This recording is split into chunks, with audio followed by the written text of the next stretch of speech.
He said the words like they cost him nothing. Tow it, crush it. She does not deserve a discount. She deserves a lesson. Ray Calloway heard that sentence from across the garage bay, and his wrench stopped turning in his hand. Snow was falling sideways outside the open bay door of Calloway, auto on the frozen edge of Millbrook, Pennsylvania, and the fluorescent. Lights buzzed over concrete floors, stained black with 40 years of oil. In the waiting area sat a woman in a thin brown coat, her car dead in Bay 2, a single suitcase beside her chair, like she had nowhere left to put it down. Her name for that night was Dana Price. That was the name on the work order, the name she gave when she asked, quietly, if there was any way to make the repair cheaper, or slower, or split across 2 paychecks. The man standing over her was not a mechanic. He was Wendell Hutch, Regional Collections Director for the finance company that held the loan on her car, and he had driven 40 minutes in the snow to make sure she watched her own vehicle get repossessed in person. Dana had not missed a payment out of carelessness. She had missed it because her son, Micah, 11 years old, had been in the hospital for 6 days with a fever that would not break, and the copay had eaten the money meant for the loan. She explained this once, softly, to Wendell, who checked his phone twice while she spoke. When she finished, he said only one thing.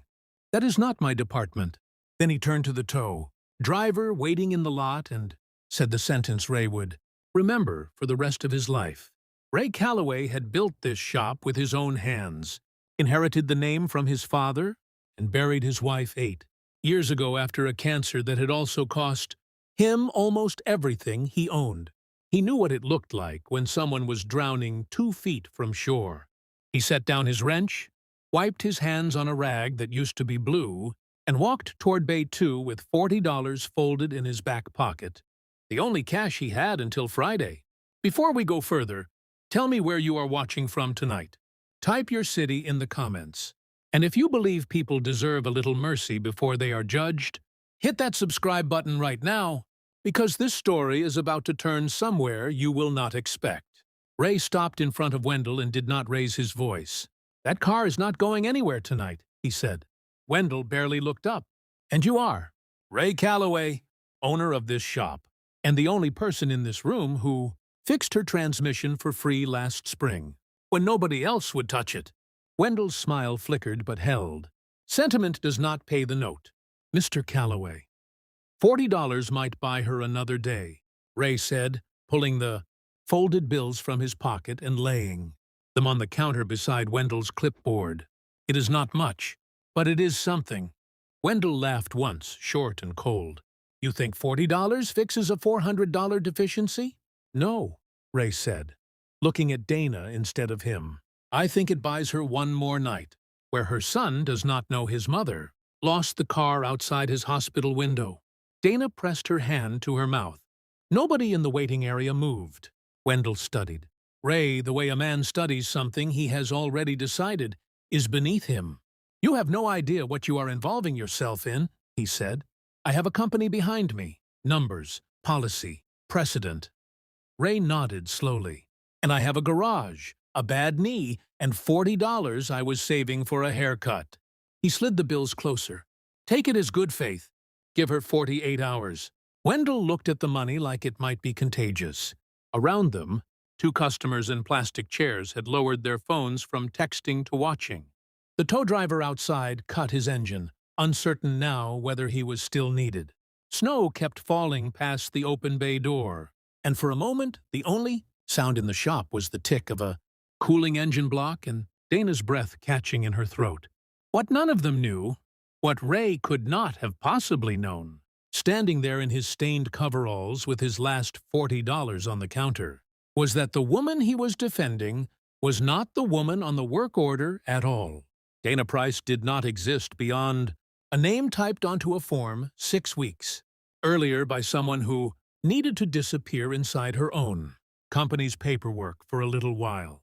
Her real name was Renata Ashworth, and she was the majority owner of Ashworth Financial Group, the very institution whose logo was stitched onto Wendell Hutch's jacket. She had not come to Millbrook by accident. She had come because a single, Anonymous letter had reached her office 3 weeks earlier, written in careful handwriting, describing families in small towns being repossessed within days of a missed payment. Sick children, lost jobs, quiet cruelty dressed up as procedure. The letter had one line underlined twice. Ask about Millbrook. Renata had done what her late father, the man who founded the company on the promise of second chances, would have done. She emptied her purse of anything that named her, borrowed her housekeeper's old coat, drove herself 3 hours in a rental sedan with a check engine light she deliberately ignored, and let it die exactly where she needed it to. She wanted to see, without her title attached, what her own name did to people who had nothing left to bargain with. She had not expected the car to actually break down for real halfway through the plan. And she had not expected Wendell Hutch, a man she had promoted 18 months ago on the strength of his clean collection numbers, to show up in person to gloat over a woman he believed was powerless. Ray had no idea any of this was happening. He only knew a woman was cold, scared, and being spoken to like her sons.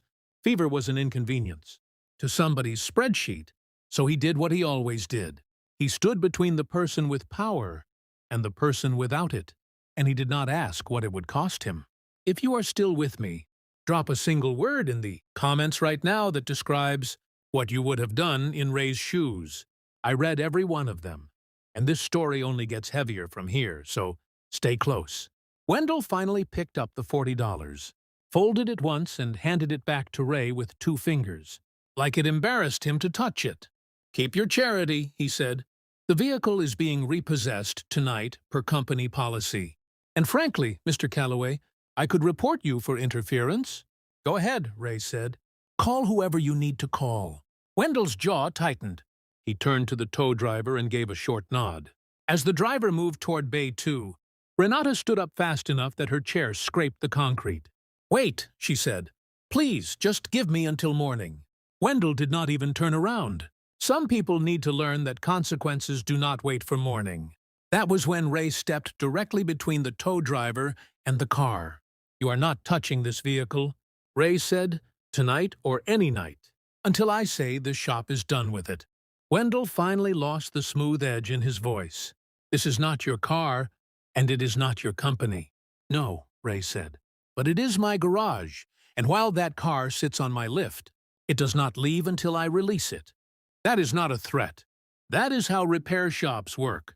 Wendell stared at him, calculating, and for the first time something like uncertainty crossed his face, because Ray was right, and both of them knew it.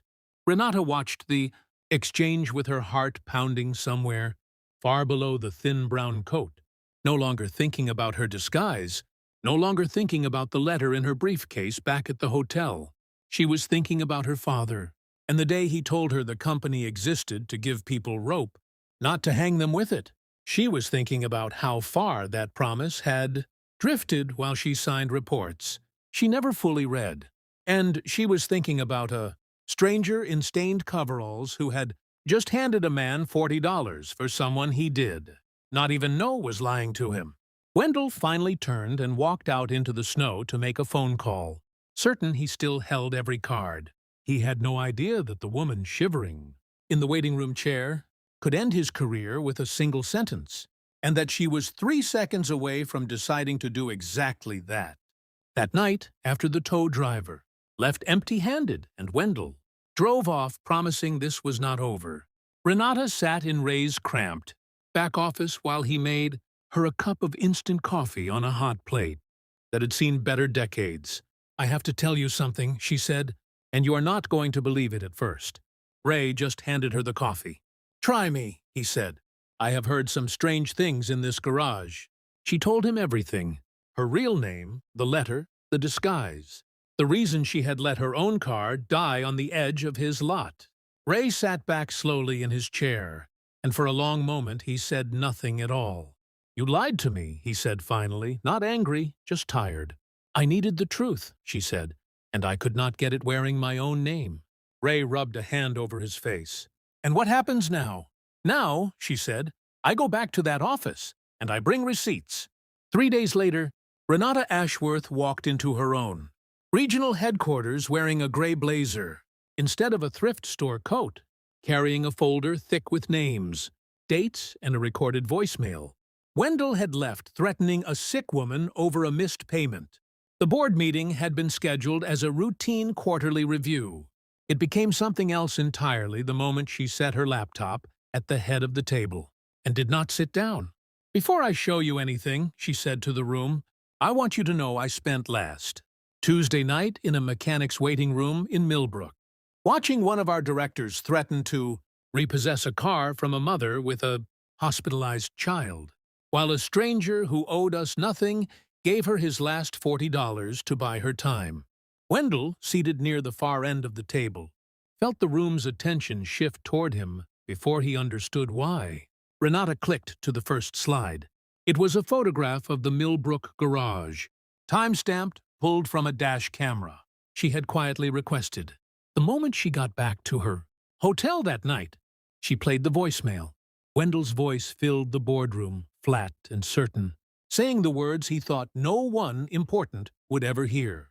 "Some people need to learn that consequences do not wait for morning." Nobody spoke. She clicked again. A spreadsheet appeared, months of repossession cases in small towns, approved under Wendell's signature, each one flagged internally as high hardship, each one processed anyway within 72 hours of a single missed payment. Two board members exchanged a look, neither of them tried to hide. Wendell finally found his voice. "Those numbers made this division the most profitable in the company," he said. Renata did not raise her voice either. "My father built this company so families would never have to choose between medicine and their car," she said. "You built a shortcut through his name, and I let it happen because I stopped reading the fine print on my own policies. That ends today." She placed a single document on the table. "Effective immediately, Wendell Hutch. Your employment with Ashworth Financial is terminated, and every file under your supervision will be independently reviewed, starting with Dana Price, who does not exist, and Renata Ashworth, who does and who watched. Exactly what your policy looks like from the other side of the counter." Wendell opened his mouth once, then closed it, because for the first time in 18 months of clean numbers and quiet cruelty, there was nothing left to say that would save him. That evening, Renata drove back to Millbrook herself. No assistant, no photographer, just a car loan payoff letter and a job offer in a plain folder on the passenger seat. Ray was closing the shop when she pulled in, this time in a car that actually ran. He looked at her for a long moment before he said anything. "Come to get your transmission fixed again?" he asked. She smiled for the first time since the letter had arrived on her desk. 3 weeks earlier, "I came to fix something bigger than a transmission," she said. She handed him the folder. Inside was full loan forgiveness for the vehicle in Bay 2. A formal apology already mailed to every family in Wendell's flagged case list, and a proposal, a small grace fund at every Ashworth Financial branch, so no family within 72 hours of hardship would ever face a tow truck again. Named quietly at the bottom of the page, in memory of nobody in particular, just for anyone who needed $40 more and 48 more hours. Ray read it twice, the way people read things they are afraid to believe. "I do not need my name on anything," he said. "I know," Renata answered. "That is exactly why it is going on the sign out front instead." 6 months later, there is a folding table inside every Ashworth Financial branch in 3 states, plain and unremarkable, with a small card that reads, "If you are 3 days from losing something you cannot afford to lose, sit down first, we will figure it out second." Ray Calloway still opens his garage at 7 every morning, still fixes what he can for what people can pay, and still keeps $40 folded in a coffee can behind the register, just in case somebody walks in with nowhere else to turn. If this story moved you, tell me in the comments what you would have done with your own last $40, and whether you believe one honest stranger can still change the way a company treats the people it was built to serve. Thank you for staying until the very end.